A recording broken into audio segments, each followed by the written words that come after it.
Zjavenie v sne, Matúš, 1. až 28. kapitola. Priatelia, pred niekoľkými dňami mi dal Pán na srdce posolstvo, ktorým by som mala pozbudiť celú Ježišovu cirkev a jeho zblúdilé ovečky. Pán mi cez zjavenia, ktoré mám v snoch, ukazuje buď samotné prorocké sny, alebo evanjelium s konkrétnymi zameraním na kapitolu a verš. Písmená texty sa mi zjavujú v ohni.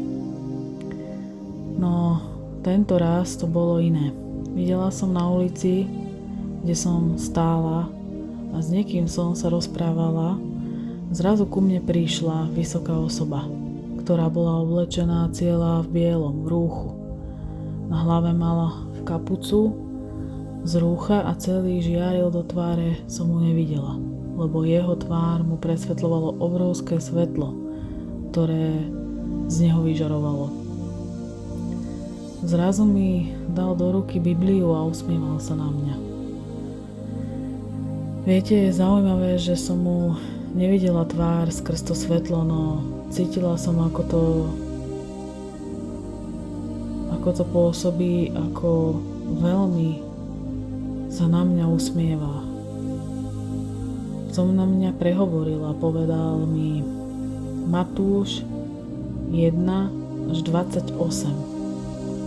Ja som povedala Matúš 1 až 28 a on, že áno. A znova mi to pokojným hlasom zopakoval Matúš 1 až 28. Som odišiel. Ja som v ruke držala Bibliu a obdivovala som ju, aká je jednoduchá, krásna a listovala som v nej a strašne som bola z toho šťastná. Taká som celá stála na ulici s Bibliou v ruke a v tom som sa zobudila. Keď som však otvorila Bibliu, som si myslela na 1. kapitolu a 28. verš. No zistila som, že 1. kapitola a 28. verš nie je a je len po 25. verš. Vtedy mi v Duch Svätý povedal, či som ti jasne nepovedal 1 až 28. Ja si hovorím, že Pán ma odkázal na celého Matúša v zjavení sne. Vtedy som vedela, že je to znamením pre celú cirkev, ktorá ho horlivo očakáva. Pán Ježiš mi dal zjavenie v sne, evanjelium podľa Matúša, od 1. až 28. kapitoly. A Duch Svätý ma viedol k odkazom na verše v jednotlivých kapitolách, na ktoré chcel, aby sme sa ako cirkev zamerali a dostali povzbudenie.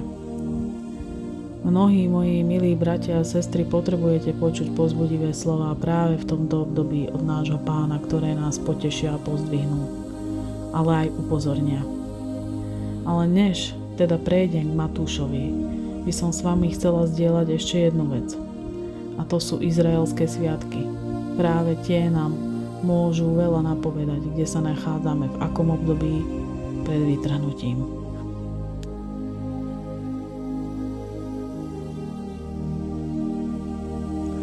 Poďme si teda povedať viac o symbolikách a významoch týchto sviatkov. 16.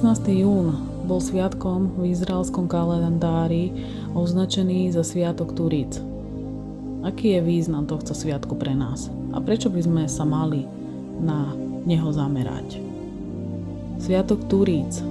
Tento sviatok sa nazýval aj Sviatok týždňov a mal sa sláviť 50 dní po začatí sviatku nekvasených chlebov.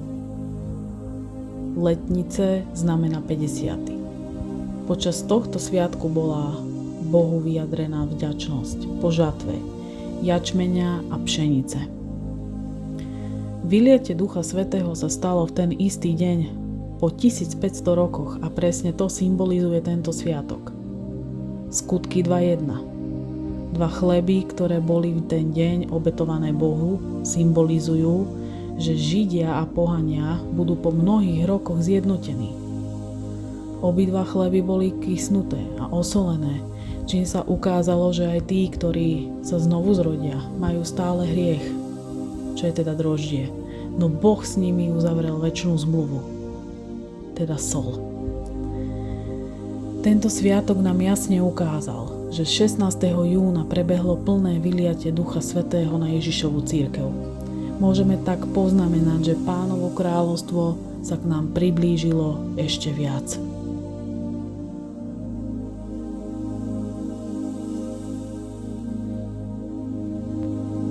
Ďalším sviatkom je Sviatok trúb. Podľa židovského kalendára sa oslavuje od 3.10. do 12.10. Tento Sviatok trúb bol na začiatku 7. mesiaca.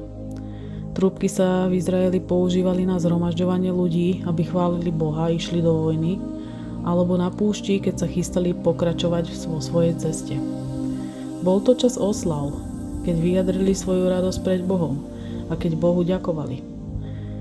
Tento sviatok symbolizuje deň, keď zaznie posledná trúba a Pán sa vráti pre svoj ľud. Tento sviatok je veľmi dôležitý, lebo symbolizuje deň, kedy sa Pán vracia pre svoj ľud.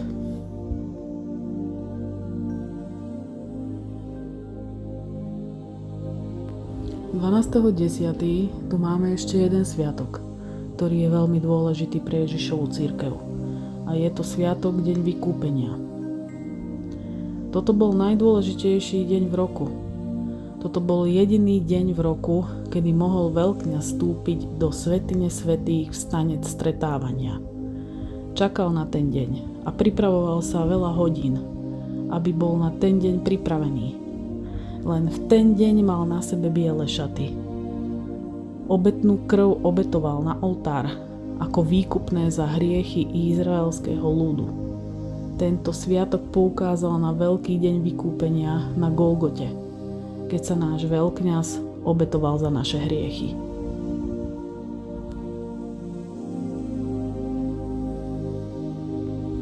My nevieme deň ani hodinu, ale mali by sme zbystriť a upriamiť pozornosť počas týchto sviatkov a byť neustále pripravení, pretože môžu znamenať pre nás veľkú premenu počas tohto obdobia.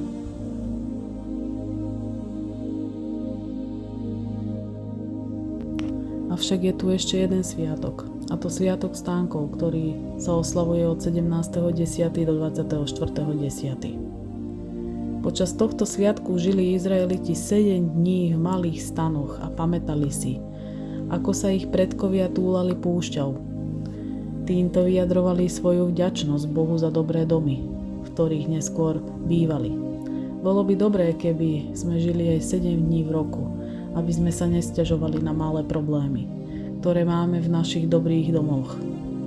Tento sviatok symbolizuje čas, keď bude na zemi Božie kráľovstvo a Ježiš bude vládnuť ako kráľ.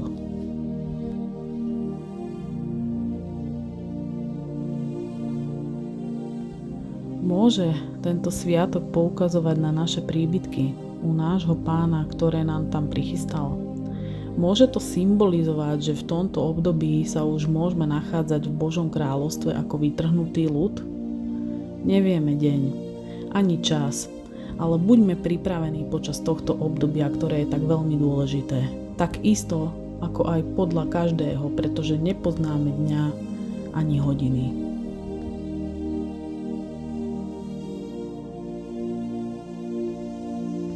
Čo mi teda Pán dal zjaviť ako podstatný odkaz pre celú cirkev nášho Pána Ježiša Krista? Pán nám zdôrazňuje Matúšovi 3.2. Kajajte sa, lebo sa priblížilo nebeské kráľovstvo. Je potreba, aby sa ľudia spamätali, pretože Pánov príchod je blízko, avšak je tu ďalší odkaz, ktorý je povzbudivý pre bratov a sestry po celom svete, kde nám Pán hovorí v Matúšovi 5.3 až po 16. verš. Blahoslavenstvá. Blahoslavení chudobní v duchu, lebo ich je nebeské kráľovstvo. Blahoslavení plačúci, lebo oni budú potešení. Blahoslavení tichí, lebo oni budú dedičmi zeme. Blahoslavení hladní a smední po spravodlivosti, lebo oni budú nasýtení. Blahoslavení milosrdní, lebo im sa dostane milosrdenstva. Blahoslavení čistého srdca, lebo oni uvidia Boha. Blahoslavení tvorcovia pokoja, lebo oni sa budú volať Božími synmi. Blahoslavení prenasledovaní pre spravodlivosť, lebo ich je nebeské kráľovstvo. Blahoslavení ste, keď vás budú pre mňa haniť, prenasledovať a všetko zlé na vás lživo hovoriť. Radujte sa a veselte sa, lebo v nebesiach máte veľkú odmenu. Veď takto prenasledovali prorokov, ktorí boli pred vami. Soľ zeme a svetlo sveta. Vy ste soľ zeme. Ak soľ stratí chuť, čo jej dodá slanosť? Už nie je na nič súca, len ju vyhodiť von, aby ľudia po nej šliapali. Vy ste svetlo sveta. Mesto, ktoré leží na vrchu, sa nedá ukryť. Ani lampu nezašnú a nepostavia pod mericu, ale na svietnik, aby svietila všetkým v dome. Nech tak svieti vaše svetlo pred ľuďmi, aby videli vaše dobré skutky a oslavovali vášho Otca, ktorý je v nebesiach. Náš Pán Ježiš Kristus nám však hovorí aj o odplate, podľa ktorej a ako máme konať. V Matúšovi 5:42. Kto ťa prosí, tomu daj a neodvracaj sa od toho, kto si chce od teba požičať. Vieme, že nás v týchto posledných časoch opustilo mnoho ľudí a dokonca veľa blízkych priateľov, dokonca rodina či naši partneri. Na mnohí z nás pozerajú s opovrhnutím či hanbou, alebo nás považujú za bláznov. Mnohí sa postavili proti nám ako nepriatelia, pretože je ich duch nemôže výstať toho nášho ducha, ktorého nám dal Pán Ježiš Kristus. Pán Ježiš nás ale učí o láske k nepriateľom v Matúšovi 5. kapitola 44 až 48. verš. Ja vám však hovorím, milujte svojich nepriateľov a modlite sa za tých, ktorí vás prenasledujú, aby ste boli synmi svojho Otca v nebesiach. Lebo on dáva vychádzať slnku nad zlými aj nad dobrými a zosiela dážď na spravodlivých aj nespravodlivých. Veď keď budete milovať iba tých, čo vás milujú, aká vám patrí odmena? Či to isté nerobia aj mýtnici? A ak budete pozdravovať iba svojich bratov, čo robíte navyše? Či to isté nerobia aj pohania? Vy teda buďte dokonalí, ako je dokonalý váš nebeský Otec. Ako sa máme modliť za našich priateľov a aj nepriateľov? Alebo za všetko, o čo chceme nášho Pána poprosiť? Matúšovi 6. kapitole 9. až 15. verši nájdeme odpoveď. Pánova modlitba. Vy sa teda modlite takto. Otče náš, ktorý si na nebesiach, posväť sa meno Tvoje, príď kráľovstvo Tvoje, buď vôľa Tvoja ako v nebi, tak i na zemi. Chlieb náš každodenný daj nám dnes a odpusť nám naše viny, ako i my odpúšťame svojim vinníkom. A neuveď nás do pokušenia, ale zbav nás zlého. Lebo ak vy odpustíte ľuďom ich previnenia, aj vám odpustí váš nebeský Otec. Ale ak vy neodpustíte ľuďom, ani vám váš nebeský Otec neodpustí vaše previnenia.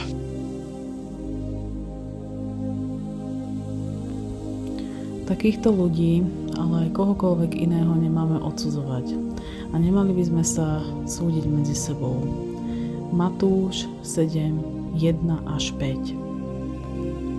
O odsudzovaní iných. Nesúďte, aby ste neboli súdení. Lebo akým súdom súdite, takým budete súdení. A akou mierou meriate, takou vám bude namerané. Prečo vidíš smietku v oku svojho brata a brvno vo vlastnom oku nebadáš? Alebo ako môžeš povedať svojmu bratovi: dovoľ, vyberiem ti smietku z oka, a pozri, v oku máš brvno? Pokrytec, vyber najprv brvno z vlastného oka a potom uvidíš, ako vybrať smietku z oka svojho brata. Aby však naše modlitby boli vypočuté, musíme sa správne modliť o vypočutí modlitieb. Matúš 7, 7, 8. O vypočutí modlitieb. Proste a dostanete, hľadajte a nájdete, klopte a otvorí sa vám. Veď každý, kto prosí, dostáva. Kto hľadá, nachádza. A tomu, kto klope, sa otvorí. Niekedy prechádzame rôznymi skúškami, alebo životným trápením, alebo útokmi. My však vieme, že cesta nášmu Pánovi je úzka a neširoká a spolunažívanie nie je niekedy ľahké. Ale ako teda správne spolunažívať? V Matúšovi 7.12 a 14. verši máme odpoveď. O spolunažívaní. Všetko, čo chcete, aby ľudia robili vám, robte aj vy im. V tom je celý zákon i proroci. Vchádzajte tesnou bránou. Veď priestranná brána a široká cesta vedú do záhuby. A mnoho je tých, čo ňou vchádzajú. Do života vedie tesná brána a úzka cesta. A málo je tých, čo ju nachádzajú.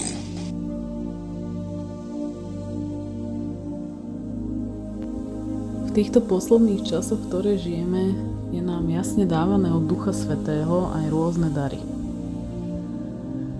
Dary, ktoré máme, by sme mali vedieť využívať a nechať si ich pre seba. Mali by sme byť aktívni a čo najviac cez rôzne svedectvá a evangelizovať a svedčiť každému, aby sme priviedli čo najviac ľudí na cestu k Pánovi. Pán nám dal moc jednať v jeho duchu a hlásať evanjelium, uzdravovať, prorokovať alebo vyháňať démonov z ľudí. Matúš 8.16 nám o tom hovorí. Keď sa zvečerilo, priniesli mu mnohých posadnutých démonmi. On slovom vyhnal duchov a uzdravil všetkých trpiacich.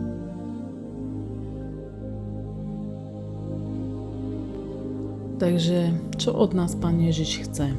Aby sme ho následovali, tak ako ho následovali jeho apoštoli. Matúš 9.9. Povolanie Matúša. Keď Ježiš odtiaľ odišiel, videl na mýtnici sedieť istého človeka, ktorý sa volal Matúš. Povedal mu: nasleduj ma.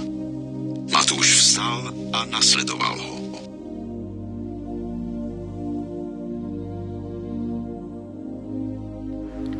Pán nám dáva mnohé povzbudenia cez Bibliu, ale zároveň chce, aby sme sa mu celý odovzdali. A viera v neho uzdravuje aj oslobodzuje. Matúš 9.20 až 22, 9.28 až 29. Vtedy z nenastania odzadu pristúpila k nemu istá žena, ktorá 12 rokov trpela na krvotok. A dotkla sa obruby jeho rúcha.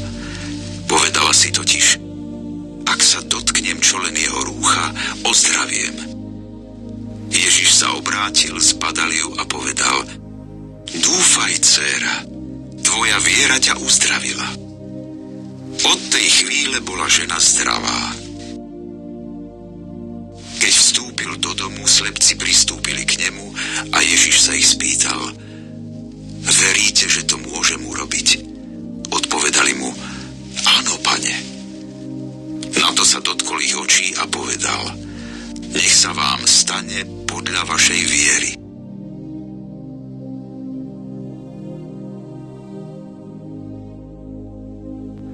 Preto, bratia a sestry, nemajte pochybnosti v sebe. Ak chcete niekoho uzdraviť alebo vyhnať démonov v Pánovom mene, nespochybnujte svoju vieru v Pána Ježiša Krista. Pán nás chce povzbudiť, aby sme boli vždy pevní v našej viere a vždy dostali to, o čo prosíme.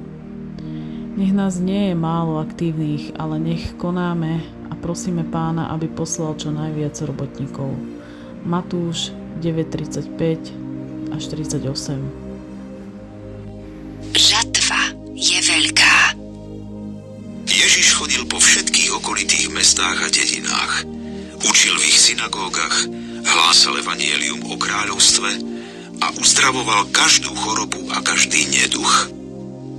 Pri pohľade na zástupy mu ich prišlo ľúto, lebo boli zbedačení a sklesnutí ako ovce bez pastiera. Vtedy povedal svojim učeníkom: Žatva je síce veľká, ale robotníkov málo. Proste preto Pána žatvy, aby poslal robotníkov na svoju žatvu. A preto choďte, bratia a sestry. Matúš 10:7 až 9. Chodte a hlásajte, priblížilo sa nebeské kráľovstvo. Chorých uzdravujte, mŕtvych krieste, malomocných očisťujte, démonov vyháňajte. Zadarmo ste dostali, zadarmo dávajte. Neberte si do opaskov ani zlaté, ani strieborné, ani medené peniaze.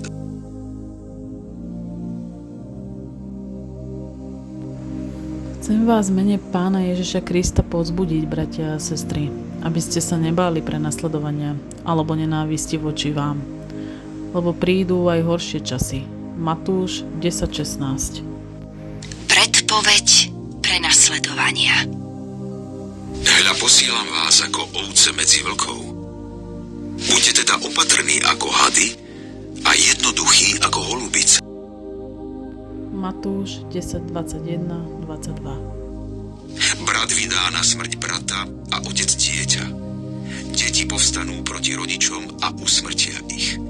Všetci vás budú nenávidieť pre moje meno. Kto však vytrvá až do konca, bude spasený.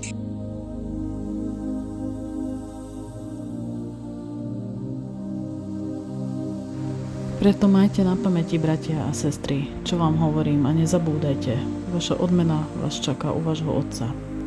Matúš 10:32 až 42.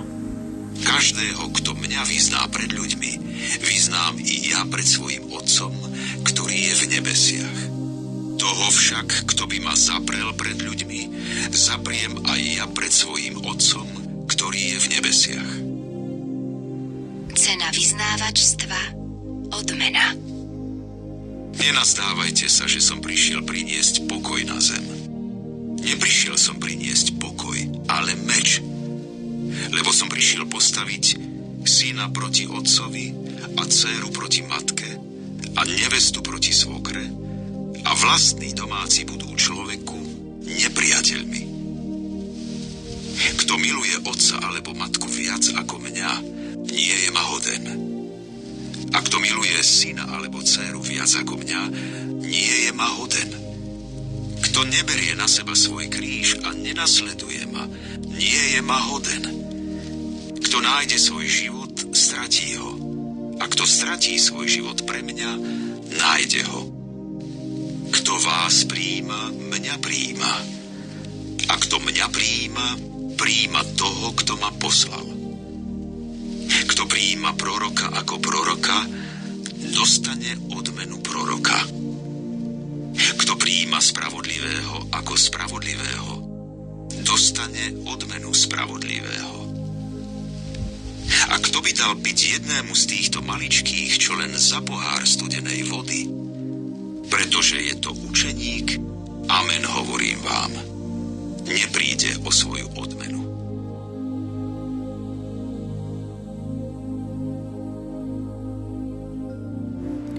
Odozdajme všetky starosti nášmu Pánovi a nenechajme sa stiahnuť problémami do tohto sveta. Matúš 11, 28 až 30.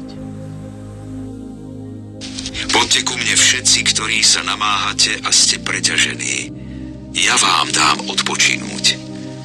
Vezmite na seba moje jarmo a učte sa odo mňa, lebo som tichý a pokorný srdcom a nájdete odpočinutie pre svoje duše.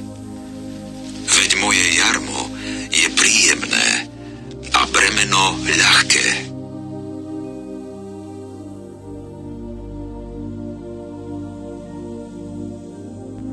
Vždy buďme pri našom Pánovi.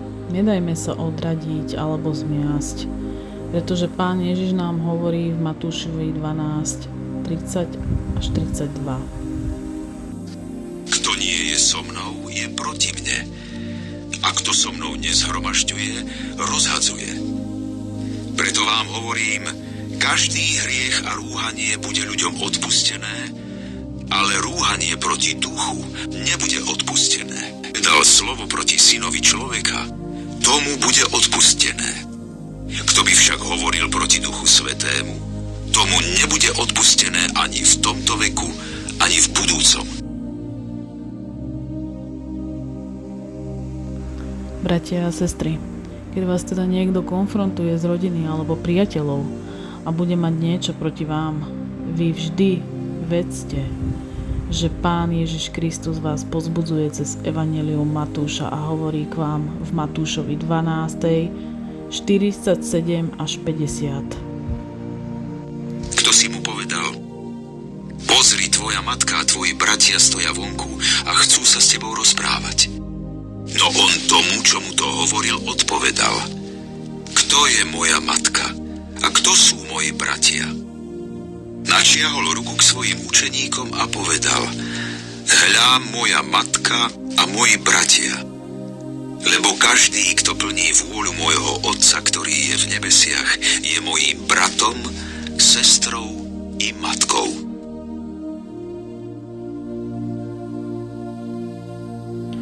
Práve teraz môžeme pociťovať veľké rozdelenie medzi ľuďmi. A dokonca aj medzi našimi bratmi a sestrami, pretože mnohí, ktorí aj očakávali vytrhnutie, sa pretriedilo a oddelilo od nás. Matúš 16, 24 až 28. Nasledovanie Ježiša. Vtedy povedal Ježiš svojim učeníkom: Ak niekto chce ísť za mnou, nech zaprie sám seba, vezme svoj kríž a nasleduje ma. Lebo kto by chcel zachrániť svoj život, stratí ho. A kto by stratil svoj život pre mňa, nájde ho. Veď čo osoží človeku, ak získa hoci celý svet, ale uškodí svojmu životu? Alebo čo dá človek na výmenu za svoj život?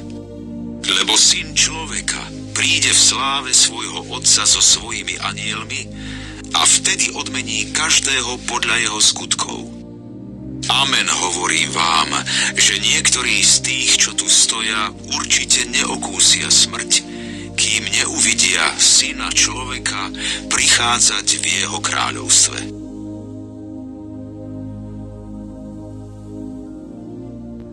Viera je v nás. Pán Ježiš nás však aj upozorňuje, prečo keď chceme vyháňať démonov alebo uzdravovať sa nám to nedarí. Matúš 17, 19 až 20. Potom prišli učeníci k Ježišovi a o samote sa ho spýtali: Prečo sme ho nemohli vyhnať my? On im odpovedal: Pre vašu malú vieru. Amen, hovorím vám, keby ste mali vieru, čo i len ako horčičné zrnko, a povedali by ste tomuto vrchu: Prejdi odtiaľto tam, tak prejde. A nič pre vás nebude nemožné.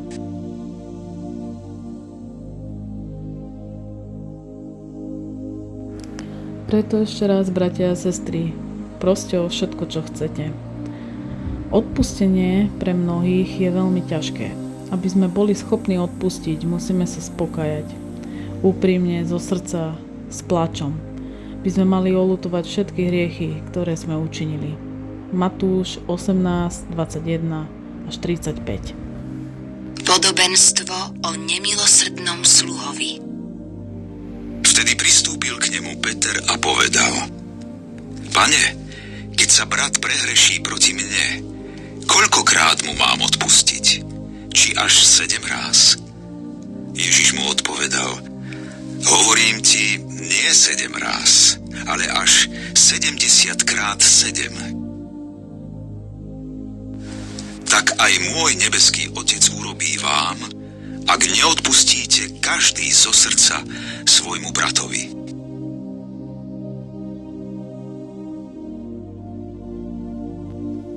A čo nám Pán odkazuje ako povzbudenie pre všetkých, ktorí sme sa ho rozhodli nasledovať? Aká bude vlastne naša odmena? Matúš 19, 29, 30. Každý, kto pre moje meno opustil domy, alebo bratov, alebo sestry, alebo otca, alebo matku, alebo deti, alebo polia, dostane 100-násobne viac a bude dedičom večného života. Ale mnohí prví budú poslední a poslední prví.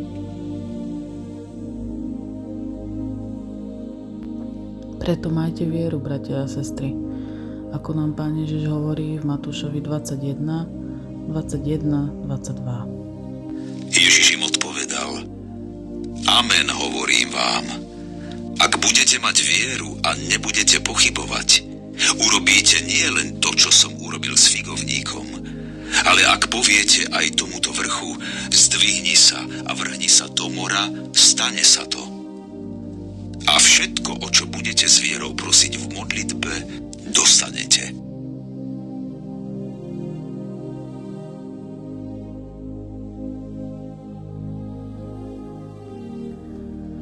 Ale otázka sa kladie, sme pripravení na svadbu baránkovú?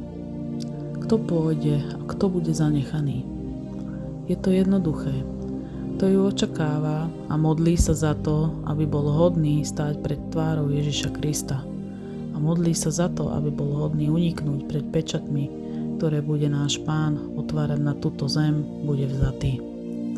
Preto sa radujte, bratia a sestry, lebo Pán nám dáva jasne vedieť cez evanjelium rôzne znamenia, ktoré sa dejú na zemi a na nebi, a cez prorocké sny, ktoré majú bratia a sestry ako varovanie a zároveň povzbudenie, aby sme zbystreli. Matúš 22, 1 až 5, Matúš 22, 8 až 14. Podobenstvo o svadbe kráľovho syna. Ježiš im znova hovoril v podobenstvách. Nebeské kráľovstvo sa podobá kráľovi, ktorý vystrojil svadbu svojmu synovi. Poslal sluhov, aby zavolali pozvaných na svadbu. Tí však nechceli prísť. Opäť poslal iných sluhov so slovami: Povedzte pozvaným, hostinu som už prichystal, voly a krmný dobytok som pozabíjal a všetko je pripravené. Poďte na svadbu. Potom povedal svojim sluhom: Svadba je pripravená, ale pozvaní jej neboli hodní. Chodte teda naráz cestia, ako ho nájdete, toho pozvite na svadbu. Sluhovia vyšli na cesty a zhromaždili všetkých, ktorých našli, zlých aj dobrých. A svadobná sieň sa naplnila hodovníkmi. Keď kráľ vošiel pozrieť na hodovníkov, videl tam človeka, ktorý nebol oblečený do svadobného rúcha. Povedal mu: Priateľu, ako si sem vošiel, veď nemáš svadobné rúcho? On onemel. Vtedy kráľ povedal sluhom: Zviažte mu nohy a ruky a vyhodte ho von do tmy. Tam bude plač a škrípanie zubami. Lebo je veľa povolaných, ale málo vyvolených.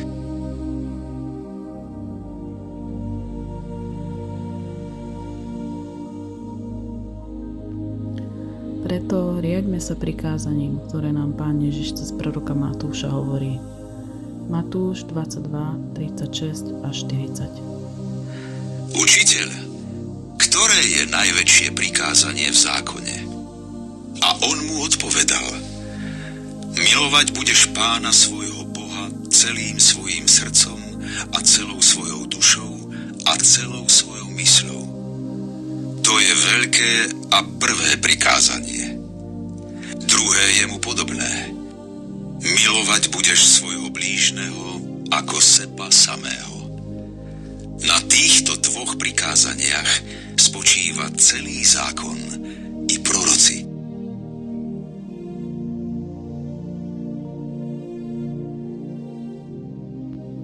A čo nám prorok Matúš ďalej zvestoval? Vidíme, že žijeme v posledných časoch a vieme, že svadba baránka sa priblížila. Veľa proroctiev sa už naplnilo a mnohé z nich sa práve naplňajú a ďalšie sa ešte len naplnia. Ľudia bohužiaľ ale stále spia. Aj keď mnohým svedčíme, napriek všetkému Pána Ježiša odmietajú. My však nežijeme v tme a vidíme, že už čoskoro sa naplní do úplného konca ďalšie proroctvo. Z Matúša 24, 1 až 21. Predpoveď skazy chrámu. Potom, čo Ježiš vyšiel z chrámu a odchádzal odtiaľ, pristúpili k nemu jeho učeníci a ukazovali mu chrámové stavby. On im však povedal: vidíte toto všetko? Amen, hovorím vám, že tu neostane kameň na kameni.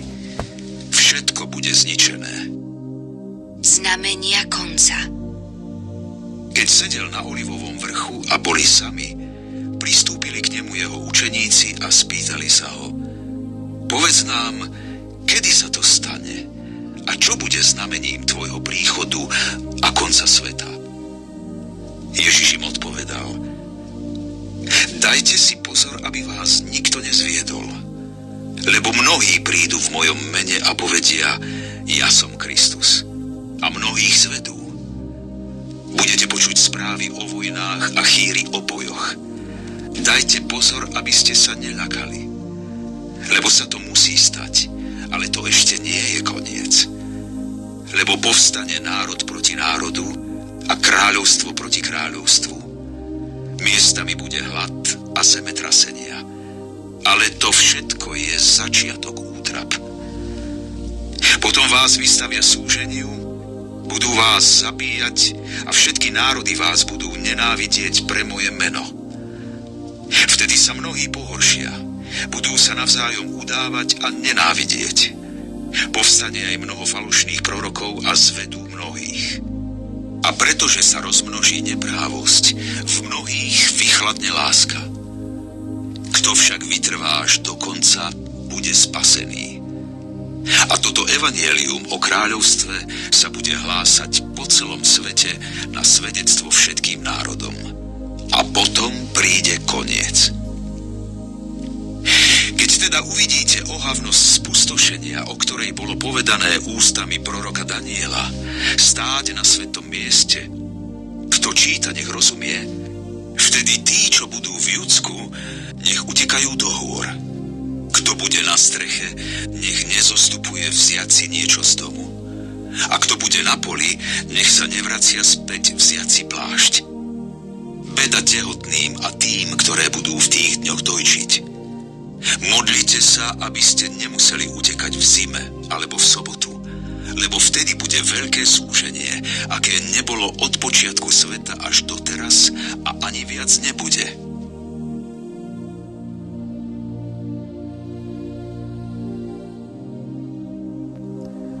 Ako sa teda máme správne pripraviť na Pánov príchod? Po niektorí vravia, že na to sa pripraviť nedá. Ale to nie je pravda. Na Pánov príchod sa pripravujeme tak, že máme lásku k nášmu Pánu Ježišu Kristu a k nášmu nebeskému Otcovi. Dáva nám nádej a vieru. A kto bude teda vytrhnutý? No predsa ten, kto tomu verí. Pretože na to, aby sme verili, samotné vytrhnutie musíme mať veľkú vieru. Bez pochybností a otázok v sebe, že ako to asi bude prebiehať. No je čas si odpovedať, že toto už nie je naša starosť. Matúš 25, 1 až 13. Podobenstvo o 10 pannách. V Vtedy sa nebeské kráľovstvo bude podobať 10 pannám, ktoré si vzali lampy a vyšli v ústrety ženíchovi. 5 z nich bolo pochabých a 5 rozumných. Pochabé si vzali lampy, ale olej si so sebou nevzali. Rozumné si však vzali s lampami v nádobkách aj olej. Keď ženích dlho neprichádzal, na všetky prišli driemoty a zaspali. Uprostred noci sa rozľahol krik. Hľa, ženích, výjdite mu v ústrety. Vtedy sa zobudili všetky panny a pripravovali si lampy. Tu pochabé povedali rozumným: dajte nám zo svojho oleja, lebo naše lampy hasnú. No rozumné odpovedali: nie, aby azda nebolo málo aj nám, aj vám, chodte radšej k predavačom a kúpte si. No kým išli kupovať olej, prišiel ženích a tie, čo boli pripravené, vošli s ním na svadbu a dvere sa zavreli. Napokon prišli aj ostatné panny a povedali: Pane, otvor nám. On im však odpovedal: Amen, hovorím vám, nepoznám vás. Bdejte teda, lebo neviete dňa ani hodiny.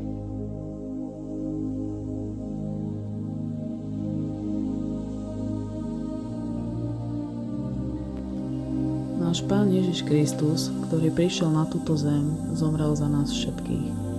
A teda všetci máme ešte čas prísť na jeho cestu, aby sme získali spásu, ktorú nám skrze neho ponúka.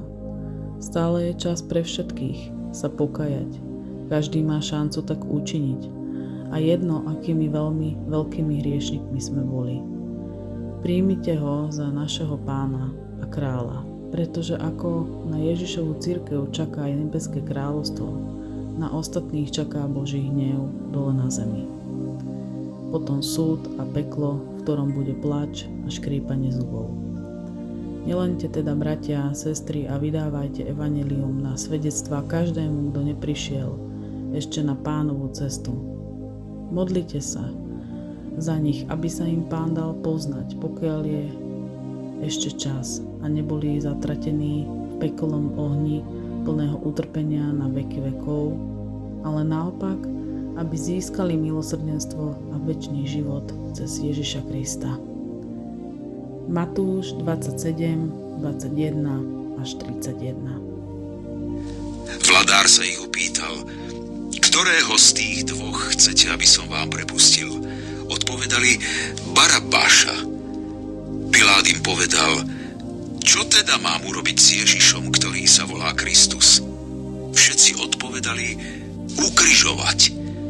On namietal: a čo zlé urobil? Ale oni tým väčšmi kričali: ukrižovať.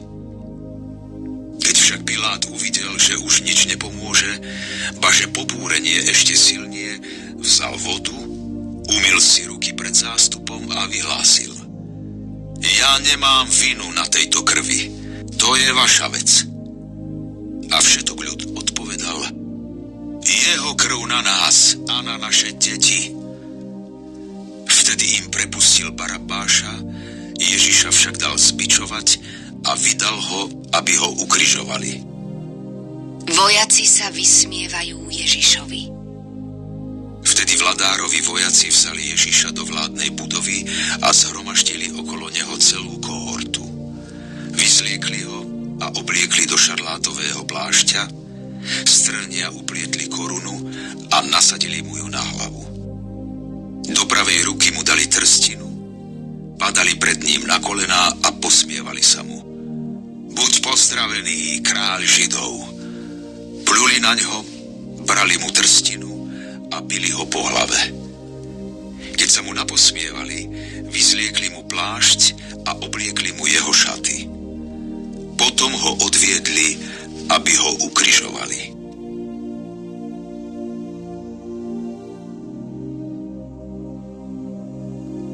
Pán je s nami každý deň, pozbudzuje nás cez Bibliu a prorokov, a tak ako vyslal aj ich, je čas, aby sme sa zjednotili a svedčili.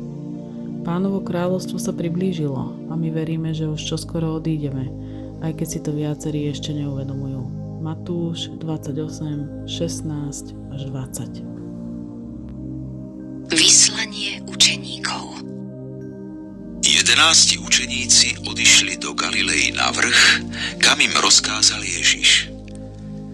Keď ho uvideli, kláňali sa mu. No niektorí pochybovali. Ježiš pristúpil a povedal im: Daná mi je všetka moc na nebi aj na zemi. Chodte teda a získavajte mi učeníkov vo všetkých národoch a krstite ich v mene Otca i Syna i Svätého Ducha a naučte ich zachovávať všetko, čo som vám prikázal. A hľa, ja som s vami po všetky dni až do konca sveta.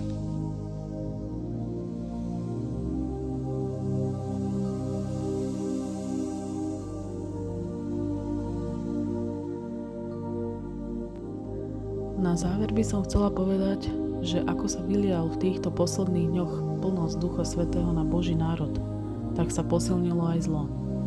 Zlo, ktoré je nekontrolovateľné a posadá viac a viac ľudí na celej zemi. Vyberá si každého, ktorý neprijal Ježiša Krista za svojho spasiteľa. My to môžeme vidieť v každodennom bežnom živote, ktorý tu ešte stále žijeme. Ľudia sú ešte viac ovládaní vlastnými hriechmi, ktoré prijali za normalitu a dokonca ich obhajujú. Môžeme vidieť ešte jednu prudkú zmenu. Námyslenosť, teda pýchu, ktorá sa v nich ešte viac zvýraznila. Tento duch pýchy ich ovláda viac ako kedykoľvek predtým. Vidíme strašnú neprávosť, ktorá sa deje. A pokladá sa to za normálne. Vraždy v rodinách vzrástli, pretože sa do ľudí nabúrávajú démoni a posadnú ich duše, čo má za následok nekontrolovateľné správanie a myslenie, ktoré vyústia do násilia, vraždy alebo sebevraždy. Avšak deje sa ešte niečo oveľa viac. Vojnu, ktorú potichosti pripravujú proti Rusku, môže mať za následok celosvetový kolaps a úplný prepad do doby súženia. No jediný, kto to zadržiava, je Duch Svätý, teda milosť. A my, pretože nič sa nestane, pokiaľ je Boží národ stále na zemi a neodíde k nášmu Pánu na nebesia.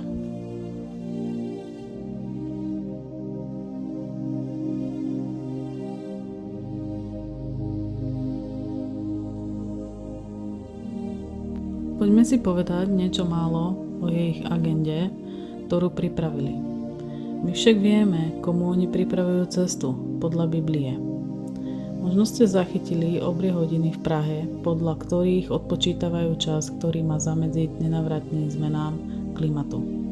Samozrejme, všetko pre vaše dobro. V linku, ktorý vidíte hore, sa zobrazuje odpočet, ktorý nám ešte ostáva do konca agendy, ktorú sami zadali. Do konca tejto agendy odpočítavame 6 rokov, 5 mesiacov, 16 dní, 14 hodín, 15 minút a 40 sekúnd.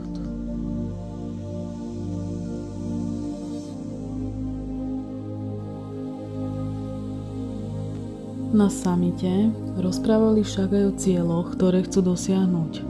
Na obrázku môžete vidieť, že je ich celkom 17.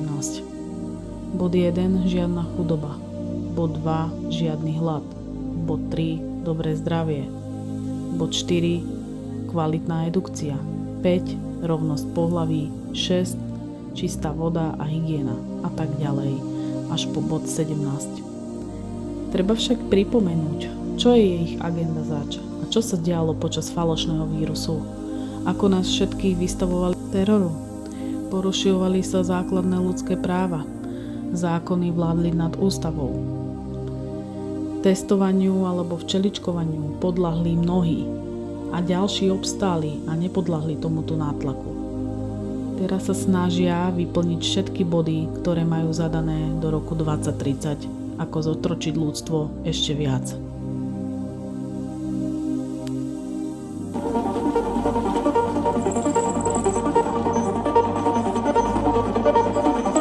Zardoz speaks to you, his chosen ones. Zardoz, your God, gave you the gift of the gun. The gun is good. The penis is evil. Go forth and kill. Zardoz has spoken.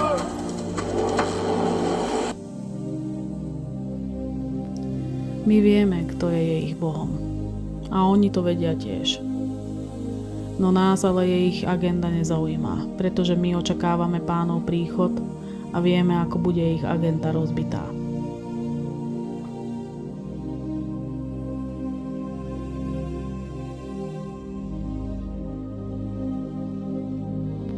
A čo nám hovorí Boh o tomto v Biblii? V Danielovi 2.20 až 22 a 2.31 až 35 máme presné odpovede, ako ich agenda skončí. Nech je požehnané Božie meno od vekov až na veky, lebo jeho je múdrosť aj sila. On mení obdobia a časy, zosadzuje a ustanovuje kráľov, dáva múdrosť múdrym a poznanie tým, čo chápu. On odhaľuje hlboké a skryté veci. Vie, čo je v tme a svetlo s ním prebýva. Ty, kráľ, videl si akúsi mohutnú sochu. Tá socha bola veľká a jej lesk bol veľmi silný. Stála pred sebou a jej výzor naháňal strach. Jej hlava bola z ríceho zlata, prsia a ramená zo striebra, brúcho a bedrá z bronzu. Jej nohy boli zo železa a chodidlá čiastočne zo železa a čiastočne z hliny. Díval si sa, až sa bez zásahu rúk odštiepil kameň a zasiahol chodidlá sochy, čo boli zo železa a z hliny, a rozdrbil ich. Potom sa železo, hlina, bronz, striebro a zlato naraz rozpadli a boli ako plevy z letnej holoumnice. Zdvihol ich vietor a nikde sa už nenašli. Z kameňa, čo zasiahol sochu, stal sa veľký vrch a zaplnil celú zem. Chcel nás týmto zjavením sne, ktoré som mala od Pána, Evanjelium podľa Matúša, povzbudiť, aby sme vytrvali až do konca, aj keď zažívame ťažké chvíle? Alebo chcel nás upozorniť, aby sme neboli ako tie bláznivé pany, ktoré nebudú mať dostatok oleja v lampe? Chcel nás upozorniť, že Božie kráľovstvo sa priblížilo a my, aby sme sa snažili získať Pánov charakter, aby sme prosili a modlili sa o poznanie jeho srdca, aby sme boli hodní stať pred jeho tvárou? Odpovedali ste si? Tak odpoveď je áno. Presne na toto všetko nás Pán Ježiš upozorňuje a pozbudzuje zároveň.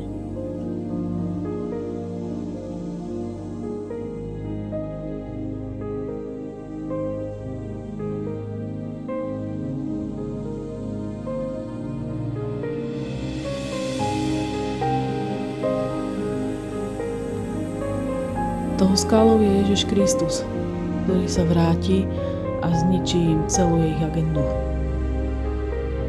Buďte veľmi požehnaní, bratia a sestry. Maranata.